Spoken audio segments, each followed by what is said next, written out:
My stepson pointed at me across the reception hall and told his new bride's family, "Don't worry about her. That's just the help." 200 guests heard him say it.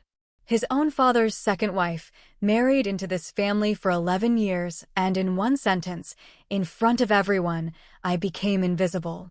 I smiled. I picked up a tray of champagne glasses that weren't even mine to carry, because if that was the role he wanted to give me, I decided to play it well for one more hour. What he didn't know, what none of them knew, was that 3 weeks earlier, I had signed the quarterly disbursement approval for the very trust fund paying for his honeymoon. My name is Wilhelmina Ashgrove. Most people call me Billy. And this is the story of the year my husband's children finally showed me exactly who they thought I was, and the year I finally showed them exactly who I actually am. I married Desmond Ashgrove, yes, another Desmond. My late husband shared the name with a man from a story I heard once, small world, when I was 41 years old. He was 53, a widower, with 2 grown children from his first marriage, Thaddeus, 26 at the time, and Cordelia, 23. I had never been married before. I'd spent my 30s building a career as a wealth management consultant, the kind of quiet, unglamorous work that involves reading trust documents for a living and helping careful people protect what they've built. I met Desmond through a mutual friend at a dinner party, and I fell for him slowly, the way you fall for someone when you're not looking for it and don't quite trust it when it happens anyway. Desmond's first wife, Marisol, had died of a sudden heart condition when Thaddeus was 19 and Cordelia was 16. Desmond never spoke badly of her, not once in all our years together, and I never asked him to. What I understood, though, without him ever saying it directly, was that Marisol's death had left both of his children with a particular kind of grief that curdled into something harder over the years. A suspicion of anyone who came near their father afterward, a conviction that any woman who loved him must be after something. I walked into that family already guilty of a crime I hadn't committed. Thaddeus was polite to me at first, in the careful, distant way people are polite to someone they've already decided not to like. Cordelia was worse, though she hid it better, smiling at family dinners while finding small, precise ways to remind me I wasn't really part of things. Comments about before you came along. Photos on the mantelpiece that never included me, even years in. A habit, whenever I offered an opinion about anything involving the family, of looking to her father first, as if checking whether my words counted. I did not fight it. I want to be honest about that. I told myself, for years, that patience would eventually soften them, that showing up consistently, birthdays, holidays, hospital visits when Cordelia had her first child, quiet financial help when Thaddeus's first business venture failed, would eventually earn me something like acceptance. It never really did. What it earned me, I would later understand, was something closer to usefulness. I became the person who solved problems without being thanked for it, the person whose presence was tolerated because of what I provided, never quite because of who I was. Desmond, for what it's worth, loved me completely, and he saw what his children were doing more clearly than I gave him credit for at the time. He used to apologize for them quietly, in bed at night, running his hand along my arm. "They'll come around, Billy," he'd say. "They lost their mother too young. Give them time." I gave them 11 years. Desmond built his wealth the old-fashioned way, a commercial insurance brokerage he started in his 30s and grew into a genuinely successful firm over 3 decades. By the time I married him, he had already set up a family trust, established years before I ever entered the picture, meant to provide for Thaddeus and Cordelia's futures. Houses, education, eventually weddings, eventually their own children's educations. A generous, careful structure, overseen by a trustee. When Desmond was diagnosed with early-stage Parkinson's disease 6 years into our marriage, he made a decision that would matter enormously later, though none of us understood how much at the time. He restructured the trust's oversight, naming me as co-trustee alongside the family's longtime attorney, a meticulous man named Bertrand Okafor. Desmond wanted someone he trusted completely to have hands-on oversight of disbursements as his own health became less predictable. Someone who understood finance well enough to actually read what she was signing, not just rubber stamp it. He told his children about this arrangement once at a family dinner the year before he died. I remember Thaddeus's face going carefully blank. I remember Cordelia asking, in a voice that tried very hard to sound casual, whether that meant I would have some kind of say over their inheritance. "It means Billy will make sure it's handled properly," Desmond told her. "It means you'll always have someone paying close attention, even after I'm gone." I don't think either of his children ever really absorbed what that meant. I think, in the years since, they filed it away as a technicality, a piece of paperwork, something that existed on some document somewhere, but had nothing to do with the actual reality of their lives, which was that money simply appeared when they needed it, the way it always had. Desmond died 4 years ago, from complications related to his condition, in a hospital room with me holding one hand and Cordelia holding the other. Thaddeus arrived 20 minutes too late, stuck in traffic from the airport, and I have never forgotten the look on his face when he realized he'd missed it. Grief, yes, but also something that looked almost like blame, directed at no one and everyone, including me. After the funeral, something in the family shifted, though not in the direction I'd hoped. I had assumed, foolishly, that losing their father might soften the distance between us, that grief shared might finally count for something. Instead, it seemed to harden their old suspicion into something more concrete. I was no longer just Desmond's second wife. I was, in their eyes, the woman who had somehow ended up with a hand on their inheritance, and they did not like it one bit. For 4 years, I did exactly what Desmond had trusted me to do. I worked alongside Bertrand Okafor, reviewing every disbursement request, making sure the trust's investments were managed responsibly, ensuring that the money Desmond had spent 30 years building would actually last long enough to do what he intended, support his children's real needs, not simply evaporate into whatever they wanted in any given month. This was not glamorous work, and it was rarely appreciated. Thaddeus, in particular, treated every disbursement request like a formality he shouldn't have to explain. He'd send a message, sometimes to Bertrand, sometimes directly to me, listing an amount he needed and a vague reason, clearly expecting the money to appear the way it always had when his father was alive, and simply wrote checks without asking questions. I did not simply write checks. I asked questions gently, the way Bertrand and I had always agreed we would. Not to punish anyone, but because that was the actual job Desmond had asked me to do, to make sure the money served its purpose, rather than disappearing into ventures that wouldn't last, the way Thaddeus's first business hadn't. Thaddeus resented this deeply, though he rarely said so directly to my face. He said it to Cordelia instead, in conversations I wasn't meant to hear, but occasionally did, at family gatherings when he thought I was in another room. "She acts like it's her money," I heard him say once, at Cordelia's house, while I was getting a jacket from the hallway closet. "Dad's been gone 3 years, and she still won't just let things go through normally." I stood very still in that hallway for a moment, jacket in hand, and said nothing. I have gotten very good, over the years, at saying nothing in moments like that. Cordelia, for her part, had softened slightly over the years, or at least she had learned better manners about hiding what she actually felt. She'd call occasionally, mostly when she needed something signed, always warm in a way that felt slightly rehearsed, like a customer service voice she used specifically for me.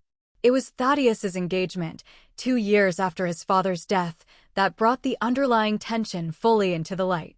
He was marrying a woman named Serafina Vance, from a wealthy, old-money family that valued appearances the way some families value honesty. I met Serafina exactly twice before the wedding, both times at family dinners where she was polite to me in the same distant way Thaddeus had been polite to me all those years ago, courteous enough to avoid open rudeness, careful never to suggest actual warmth. I understood, from small comments Thaddeus made over those 2 years, that he had described me to Serafina's family in a particular way. Not as his stepmother, exactly. More as a complicated family employee, a holdover arrangement from his father's estate, someone whose presence at family events was more procedural than personal. I don't think he ever said this outright. I think it accumulated, the way these things do, Through years of small omissions, never correcting people who assumed I was staff at family gatherings, never introducing me properly, always finding some reason to seat me at the edges of things. I noticed this. I did not make an issue of it. I told myself, the way I had told myself for 11 years, that patience would eventually be its own reward, that showing up consistently mattered more than being acknowledged for it. 3 weeks before the wedding, I processed a disbursement request from the trust for $42,000. The remaining balance needed to cover the wedding venue, catering, and the couple's 2-week honeymoon in the Amalfi Coast. I reviewed it the way I reviewed everything. Confirmed the vendor invoices matched, confirmed the amount fell within reasonable parameters for what the trust's education and life milestone provisions allowed, and signed my approval alongside Bertrand's. Thaddeus never thanked me for it. I don't think it ever occurred to him that the money required a signature at all, let alone mine. In his mind, I suspect, money from the family trust was simply an ambient resource, like weather, something that existed independently of any particular person's decisions. He was about to learn otherwise. The wedding took place on a Saturday in late September, at a vineyard estate 2 hours outside the city, the kind of venue that costs more per hour than most people make in a month. 220 guests, an 8-piece band, a dress that Cordelia later told me, without seeming to notice the irony, had cost more than my entire outfit for the day. I arrived early, as I always did for family events, in a pale green dress I'd bought specifically for the occasion, wanting, foolishly perhaps, to look like I belonged there. I helped where I could before the ceremony, steadying a nervous flower girl, fixing a boutonniere that had come loose, the small invisible tasks that fall to whoever happens to notice them need doing. I did not mind doing them. I have never minded quiet, useful work. What I minded, what I have always minded, was being defined entirely by it. The ceremony itself was lovely. I cried a little, the way you do at weddings, thinking of Desmond, wishing he could have been there to walk his son partway through a life he'd worked so hard to make possible. The trouble started at the reception, about an hour in, during the part of the evening when guests circulate and mingle, champagne in hand, before the formal dinner begins. I was standing near the edge of the dance floor, holding a glass of champagne, when Seraphina's mother, Rosalind Vance, approached with 2 of her own relatives in tow, clearly making introductions around the room. She looked at me with polite uncertainty, the look of someone who recognizes a face, but can't place the context. "I'm sorry," she said, "I don't believe we've met properly. Are you with the catering staff, or—" Before I could answer, before I could simply say my name and clear up the confusion in 3 seconds the way I'd done 100 times before at 100 other events, Thaddeus appeared at his mother-in-law's elbow, glass in hand, already laughing at something, and he glanced at me with an expression that I will remember for the rest of my life. "Oh, don't worry about her," he said, waving a hand toward me the way you'd wave off a question about a piece of furniture. "That's just the help." He said it lightly. He said it the way you say something you've said before, comfortably, without thinking twice, because the sentence had clearly already lived in his head long before it left his mouth. Rosalind Vance laughed, a small, polite laugh, and moved on to the next introduction. Thaddeus's attention had already shifted, pulled toward some other conversation, some other guest. He didn't look back at me. He didn't see what his face had just done to mine, because he hadn't been looking at my face at all. He'd been looking through me, the way he had for 11 years, finally saying out loud what I now understood he had believed the entire time. I stood there for a moment, champagne glass in hand, in a room full of 200 people, and felt something inside me go very quiet and very still. I did not make a scene. I want to be honest about why, because I think it matters. It was not dignity, exactly, though I hope it looked like dignity from the outside. It was something closer to clarity. I understood, standing there, that arguing with Thaddeus in the middle of his own wedding reception would accomplish nothing except giving everyone a story about the difficult stepmother who couldn't behave herself for one evening.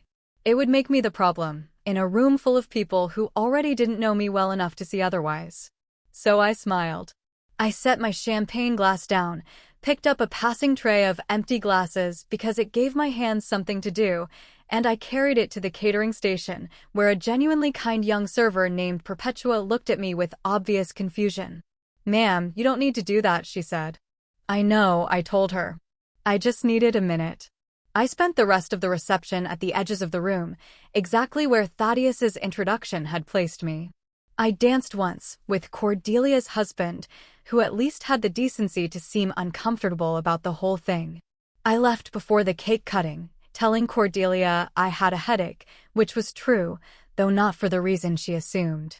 I drove home alone that night, through 2 hours of dark highway, and I did not cry until I was safely inside my own house, sitting on the edge of my bed, still in that pale green dress, thinking about Desmond, about 11 years of quiet patience, about a sentence that had finally said out loud what I had spent over a decade trying not to notice.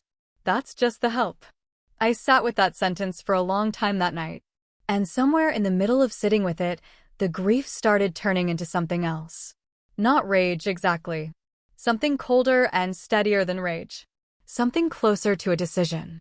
I want to pause the story here to explain something that Thaddeus, in that moment, in front of 200 people, did not understand about his own life. The trust that had paid for his wedding venue, his catering, his honeymoon, the same trust that would, in the coming years, pay for his children's private school tuition, help with a future home purchase, provide the financial cushion that had let him quietly fail at one business venture in his 20s without ever facing real consequences. That trust did not run on autopilot. It ran on oversight. My oversight, alongside Bertrand's, exactly as Desmond had designed it. I had never once used that position to punish Thaddeus or Cordelia for their coldness toward me. I want to be completely honest about that, because what happened next was not revenge dressed up as principle. I had approved every reasonable request they'd ever made, including plenty that I privately thought showed poor judgment, because Desmond had trusted his children's fundamental right to their inheritance, and I had honored that trust completely, even while being treated as an intruder in the family that inheritance belonged to. But the trust document itself, the one Desmond and Bertrand had drafted together, contained a clause that Thaddeus had apparently never bothered to read closely, the way people rarely read closely the documents that exist purely to benefit them.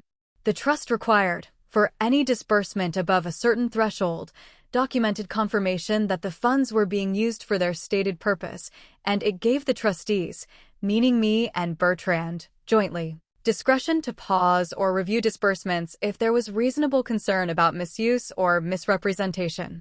I had never needed to use that discretion. Until 3 days after the wedding, when I received an email from Thaddeus that made my decision very simple. He had submitted a new disbursement request, $68,000, described vaguely as home renovation and settling expenses, for a house he and Serafina had not yet actually purchased. When Bertrand and I asked, following our standard process, for the purchase agreement or contractor estimates that would normally accompany a request of that size, Thaddeus responded with visible irritation, CCNG Cordelia as if for backup, saying that this shouldn't require a whole investigation and that he shouldn't have to justify every dollar to Billy of all people. To Billy of all people. I read that sentence 3 times, sitting at my kitchen table, 3 days after being introduced to 200 strangers as the help. I did not act out of spite. I want to be clear about that, because it would have been easy, in that moment, to simply deny the request out of pure hurt. I did not do that. What I did was exactly what the role required, the role Desmond had trusted me with, the role his own son had just publicly declared I didn't actually hold. I asked formally, through Bertrand's office, for the documentation the trust required. Not out of punishment. Out of process, the same process I would have required of anyone, at any point over the past 4 years, requesting that amount without adequate justification. Thaddeus, it turned out, did not have a purchase agreement because there was no house yet. What there was, we would soon learn, was considerably more complicated than a simple home purchase. Bertrand and I had a standard practice, whenever a disbursement request came without clear documentation, of requesting a brief follow-up conversation before either approving or declining. I called Thaddeus myself 3 days after his email, hoping, honestly, that there was a simple explanation, a delayed closing, a paperwork mix-up, something ordinary. What I got instead was Thaddeus, defensive from the first sentence, explaining that the $68,000 was actually meant to cover a loan he'd taken out 6 months earlier, before the wedding, from a private lender he'd found through a business acquaintance, to invest in what he described as a really promising opportunity that a friend had brought to him. I asked what kind of opportunity. He got vague in the specific way people get vague when they already suspect, somewhere beneath the confidence, that the answer won't hold up to scrutiny. Eventually, with some pressing, he admitted it was a cryptocurrency trading venture run by an acquaintance from his old business network, promising returns that, when he described the numbers to me, made my stomach drop the way numbers do when you've spent 20 years learning to recognize exactly what a bad deal sounds like dressed up as a good one. He had already lost most of the initial loan. The $68,000 wasn't for home renovations at all. It was to cover the private loan's repayment deadline, which was rapidly approaching, before the lender, a man Thaddeus described with visible unease as not exactly a bank, began adding penalties that Thaddeus clearly did not want to explain in detail. I sat with this information for a full day before deciding what to do with it, the way I have learned, over many hard years, to sit with things before reacting to them. Here is what I decided, and I want to explain my reasoning clearly, because I think it matters more than the decision itself. I was not going to release trust funds, meant for Thaddeus's actual, documented life needs, to pay off a private loan tied to a scheme that sounded, by every marker I recognized from 20 years in wealth management, exactly like the kind of thing that ends badly for everyone except the person running it. That would not have honored Desmond's intentions for the trust. It would have simply thrown good money after bad, exactly the pattern Desmond had asked me to watch for when he restructured the trust's oversight all those years ago. But I also understood that Thaddeus was, whatever his flaws, genuinely frightened, caught in something he clearly hadn't fully understood when he signed onto it, and that outright refusing to engage with the situation at all would leave him exposed to whatever, not exactly a bank, actually meant in practice. I called Bertrand. We agreed on a path forward. We would not approve the disbursement as requested. Instead, we would offer Thaddeus a structured solution. The trust would provide a documented loan, at a fair rate, directly to the private lender to settle the debt cleanly, secured against Thaddeus's own future trust distributions, with a clear repayment schedule built into his existing inheritance structure. It would resolve the immediate danger.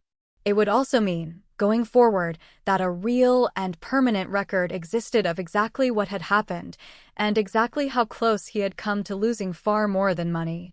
I called Thaddeus myself to explain this, rather than letting Bertrand's office handle it through formal correspondence, because I wanted him to hear it from me directly. You lied about what the money was for, I told him. I'm not going to pretend that didn't happen. But I'm also not going to let you get hurt by people who sound, from what you've described, considerably more dangerous than an inconvenient stepmother asking questions. There was a long silence on the phone. How did you even figure all this out? He finally said, his voice smaller than I had heard it in years. Because it's my job, I said. It's been my job for 4 years, Thaddeus. Whether you've wanted to acknowledge that or not.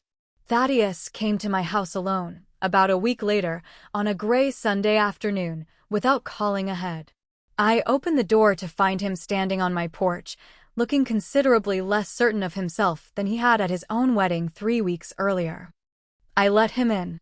We sat in my kitchen, the same kitchen where I'd sat alone reading his email 3 weeks before, and for a long moment, neither of us said anything at all. I need to apologize, he finally said. For the wedding. What I said. You do, I agreed. He rubbed his face with both hands, the way Desmond used to when he was working through something difficult. I don't even fully know why I said it, he admitted. It wasn't even really about you, I think. I've spent years being angry that Dad trusted you with something that felt like it should have been mine and Cordelia's to control. I turned that into being angry at you specifically, because that was easier than being angry at Dad, or at myself for never actually learning how any of this works. It was, I'll admit, the most honest thing Thaddeus had ever said to me in 11 years of knowing him. Your father didn't take anything away from you, I said. He made sure someone would actually pay attention so that everything he built would still be there for you and Cordelia's children, not just disappear into bad investments or bad decisions made when nobody was watching closely enough. That's not control, Thaddeus. That's the opposite of what almost just happened to you 3 weeks ago. He nodded slowly, staring at his hands on my kitchen table. Serafina doesn't know how close it got, he said quietly. The loan. Any of it. I don't know how to tell her. That's between you and your wife, I said. But I'll tell you what I told Bertrand. I'm not going to keep bailing out decisions made in secret. This time, I understood what was actually at stake, and I made sure you were safe.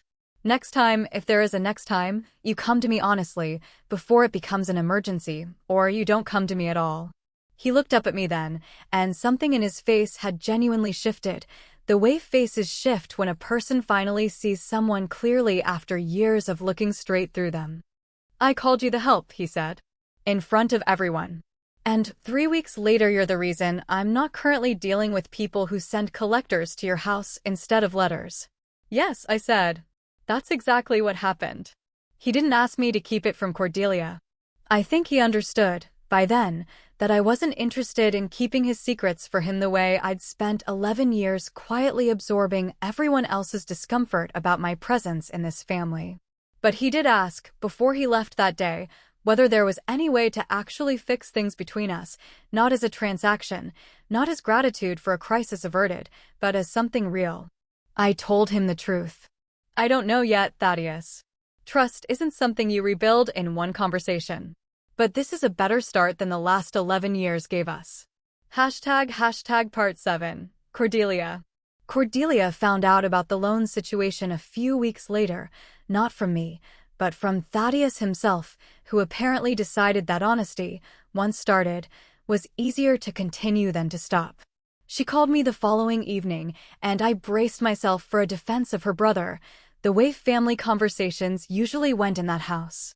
Instead, she was quiet for a long moment on the phone, and then she said something that surprised me. I've been thinking about the wedding. What Thaddeus said. I didn't correct him in the moment, and I felt sick about that ever since, honestly.